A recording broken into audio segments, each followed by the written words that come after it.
This is a comic book from one of DC's best and highest selling runs of all time, and it features the first appearance of a really interesting character. Let's take a look. Okay, this is a really cool book. This is the New Teen Titans number 23 from 1982. The artist was George Perez, and the writer was Marv Wolfman. Now, that's an all-star creative team for this era of comics. I love George Perez. He's one of my favorite artists of all time. He did this cover and all the interior art. So being paired up with a great writer like Marv Wolfman made this such an iconic run. This is a key issue. It's the first full appearance of Blackfire, this character right here, sister of Starfire. And it's the first appearance of Adrian Chase, who later becomes Vigilante. We'll get to Blackfire and Starfire, but first let's talk about what makes this Teen Titans run so amazing. Like I said, this is one of DC's best comic book runs of all time. I think it's at least in the conversation.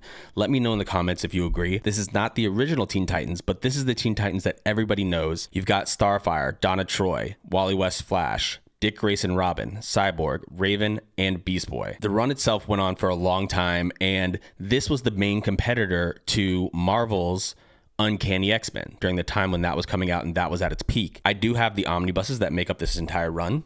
Here's one right here. There's 5 that make up the whole run. As you can see, Dick Grayson is already Nightwing at this point. Now let's get to the main event. Let's talk about Starfire and Blackfire, because like I said, this is the first appearance of Blackfire. Coriander, or Starfire, was the second of 3 children. Her older sister, Commander, or Blackfire, was the first in the line of succession, but she was crippled by a childhood illness that robbed her of her natural Tamaranian ability to convert ultraviolet light into flight energy. Therefore, she was deemed unworthy to be queen, and the succession fell to Starfire. When both sisters were sent to train with the legendary warlords of Okara, the bitter Blackfire ran off, allying herself with the Citadel. They used Blackfire's information to successfully invade Tamaran, and the king of Tamaran was forced to hand Starfire over to the enemy to ensure peace between the 2 warring factions. Starfire endured 6 years of abuse and hate from her sister Blackfire until they were both made part of a Scion experiment where they were trying to see how much energy their Tamaranian bodies could hold before exploding or overloading. During the procedure, forces loyal to Starfire attacked the Scion ship to rescue her, and while the Scions were distracted, Starfire broke free